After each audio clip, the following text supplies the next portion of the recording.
Do it. All right. You go. My name is Gorja'Max II.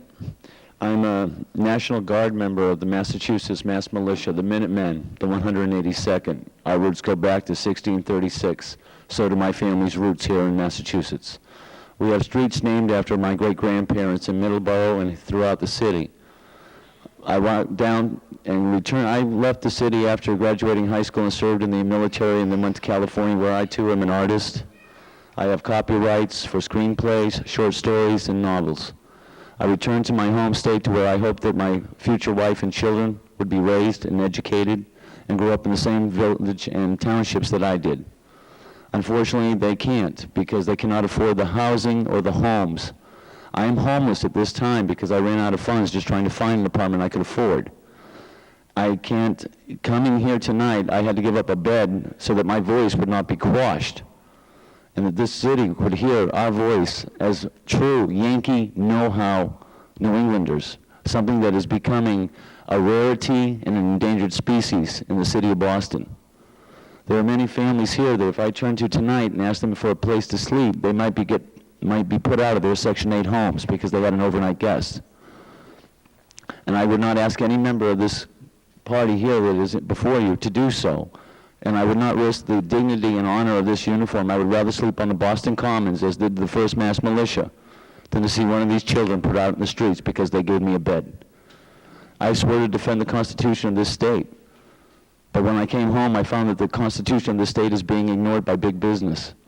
That the towns and the areas that I grew up in of Southie are being decimated by money-hungry people that are trying to overrun our city with, again, plus 100,000 incomes, when the blue-collar families that built this city are no longer in existence and are moving to Rhode Island, New Hampshire, and Vermont.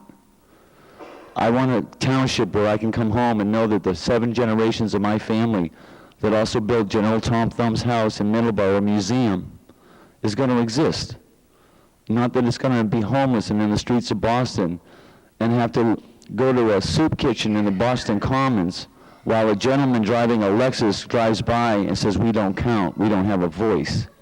It's shameful. I joined the Mass Militia after 9/11, after serving with the 82nd Airborne from 1980 to 82. I've served twice. I'm 40 years old and got an age waiver to come back in.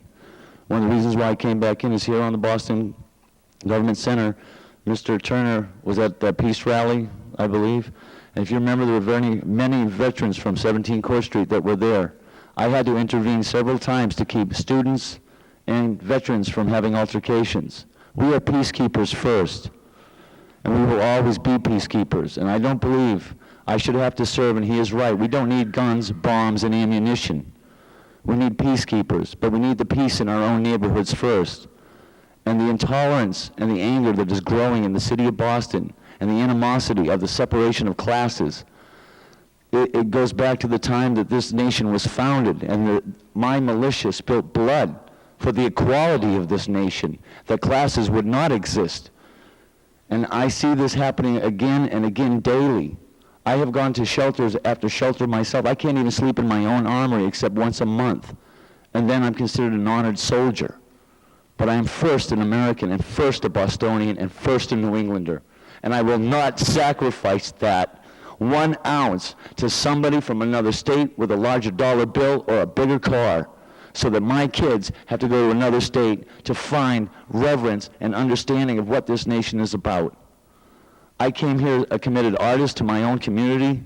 I came here as a person whose great-grandparents helped forge some of the streets, the townships, and the homes here. They can't even afford to live on a street that their grandparents are named after, the street named after their grandparents and their lineage. And I do not understand this. I have go all over the world as a soldier, as an artist, as an actor, and I have addressed many people about the pros of America, but when I come home, I see Americans, and especially in New England, coming second to corporates and big business now. Scully Square has been decimated, and from that, many neighborhoods are going down. 30-story high-rises. That should not be happening in Chinatown. I remember as a kid, the combat zone was a dangerous place to be in. And it's a great place to shop now, but I don't see neighborhoods being built alongside of it, to shop alongside of it.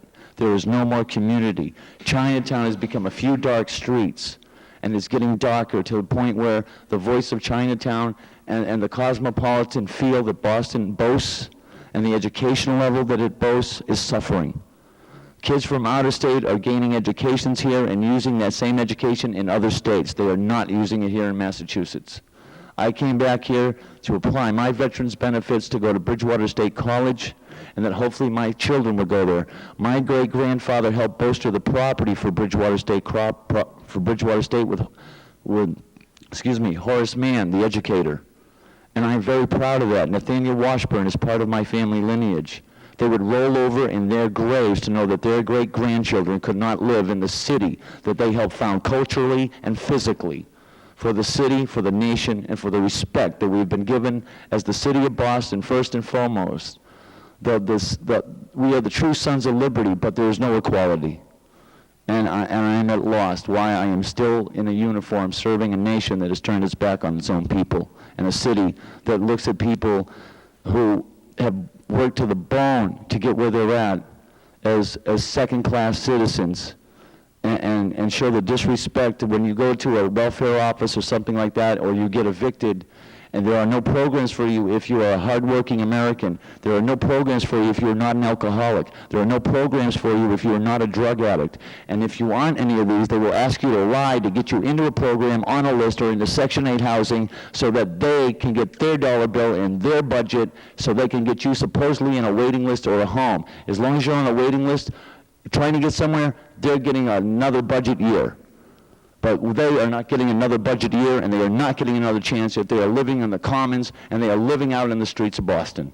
And I feel ashamed to wear the uniform of the mass militia when I see the city of Boston's own people, the legacy that our forefathers put forth, suffering first. It's not right. And I close with that, ma'am. Thank you, and I appreciate your kindness. Thank you, George, and thank you for your very moving testimony.